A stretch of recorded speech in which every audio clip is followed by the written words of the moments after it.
So, in this video, I'm going to talk about the serious problem I'm having. So, I've already made 2 trips to the emergency room already, but in the last 3 or 4 days, I definitely need to go back. And I know I need to go, and I am going no matter what. I've already made that decision 2 days ago that I'm going. So, I called people. I first tried to get up and take the bus, but I realized that wasn't going to work. I'm not going to be able to go down flight stairs, take the bus, and then cross the road. The problem isn't getting to the bus, getting on the bus, or the bumps on the bus, or getting off of the bus, or getting to the crosswalk.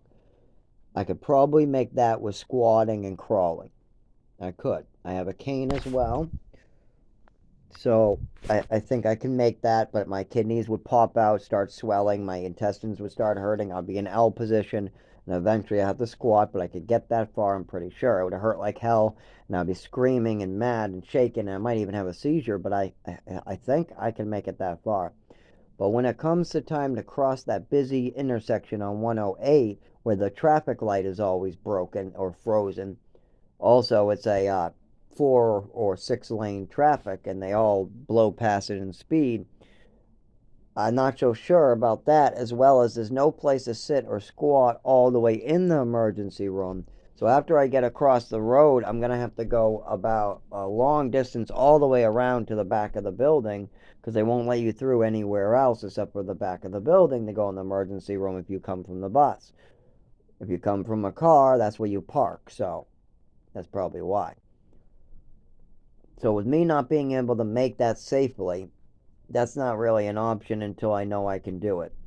So instead, there's ambulance, but I've already taken the ambulance and they've made it clear that my insurance doesn't want to pay for it and my doctor needs to write more paperwork and stuff like that. Plus, they don't treat you really well when you don't have a lot of documentation. Your doctor's on maternity leave. Your mother plays games. Your father doesn't want to, say anything. Nobody wants to do anything, and you live with the old man that's senile. That doesn't help you none. But I have visible, I mean, they can see the blood, they can see the swelling, the CT scans show it. I mean, this isn't like something that you can miss. So it's pretty obvious. So they run like some kidney tests, the dye test, they run the CT again. But that's all they run. And my insurance won't pay for overnight, so they always send me right when it's time to leave before the overnight starts because they can either release me at 8 or I can do an overnight, but there is no transportation back home. If they release me at 9:30, then I have to walk 15 miles home in the cold and I never make it. I always end up getting hurt. Then the ambulance picks me up and brings me to the same goddamn hospital. So we can't do that again. So I can't call an ambulance and I can't take the bus. But I can do a car just fine. If somebody pulled up out back, we're in, we're there, boom, done. Same thing with staying late. If we get somebody to drive me or somebody who has a car just to show up, then I can just go boom, done, boom, done. It's not, I mean, just drop me off and I'll give you a call in 8, 10 hours, whatever. Whenever the doctors are done with me, the insurance won't pay for overnights, so we know it's not going to be overnight. Even though the insurance should do an overnight, and it sounds like they're going to do it overnight on my next emergency run. So whenever I get the hell there, that's probably what's going to happen. But I have to get there, so I'm calling everybody for a ride.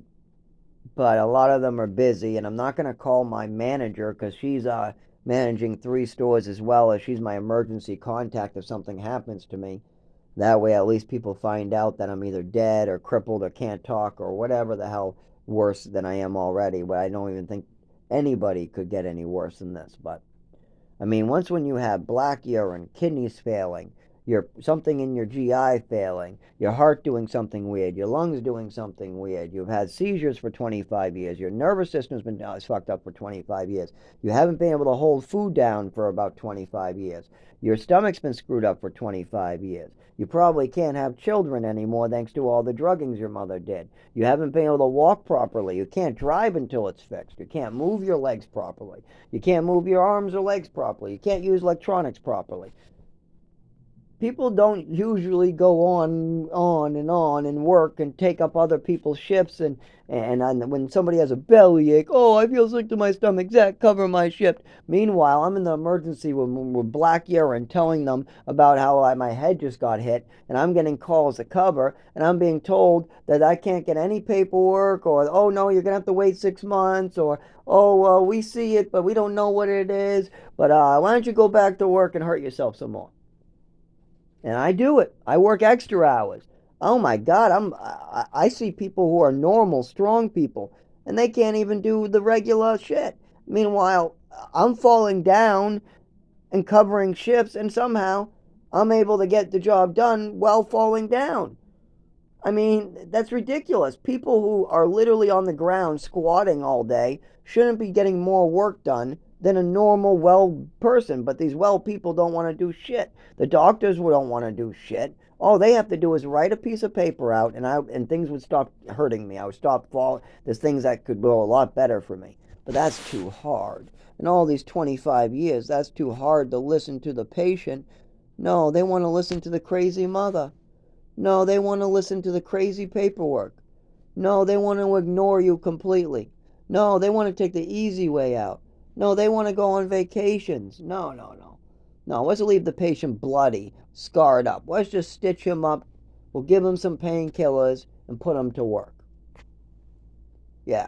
He can't write properly. Now he's doing better with the reading, but he's falling down on the ground. He's bleeding all over the place. He can't walk. He can't move his arms proper. He says he's getting electrocuted in the back, and he started complaining about that like 20 years ago. We got many, many complaints of some electricity shocking him in the back, all going back over and over. We got pain doctors. We got PCPs, all different types of reports of this. And it's going on and on and on, but let's give them no documentation of it and send them out to get hurt. Yeah, yeah.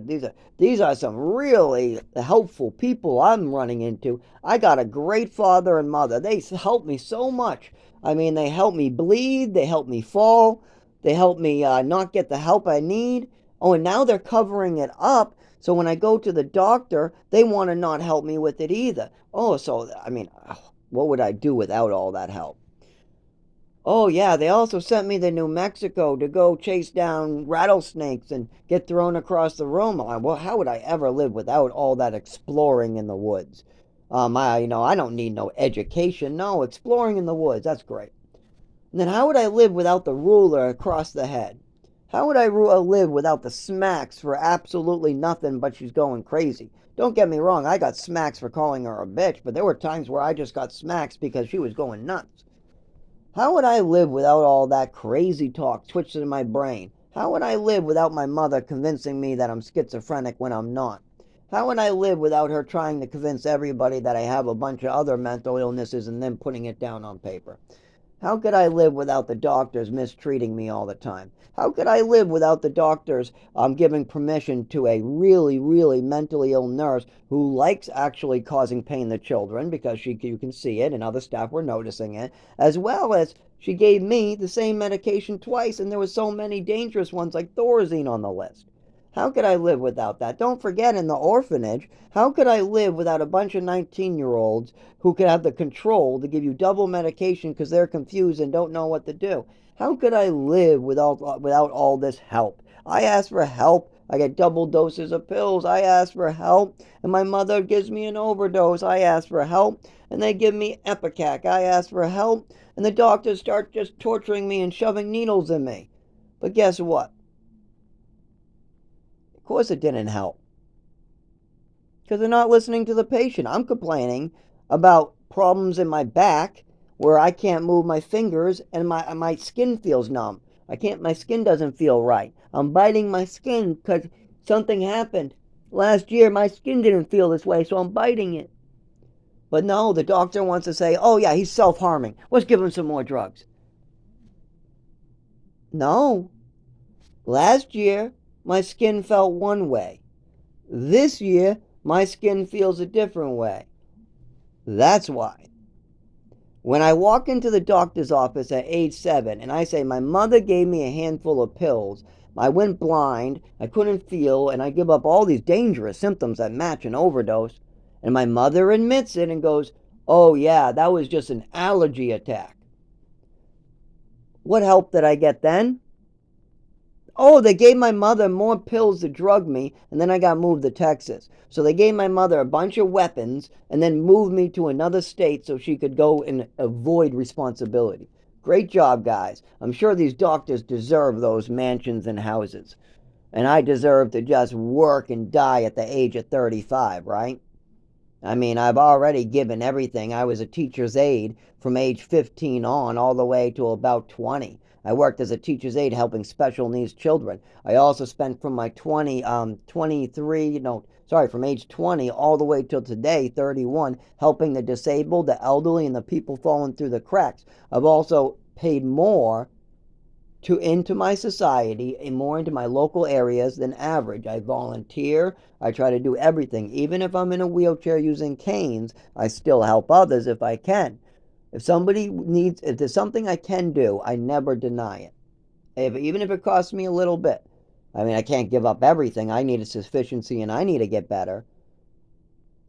But there are things you can do. Like if somebody asks me a question like, where's the hospital? And I know, you can answer their question.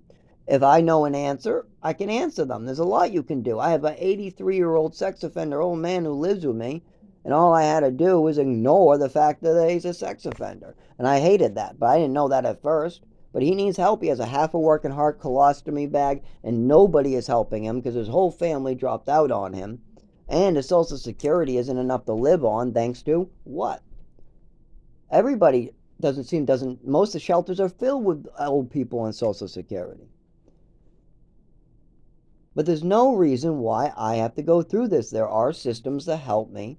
It just doesn't seem that anybody seems to want to do it. But I have legal rights to be a person. I am not an animal. I'm tired of being treated like one.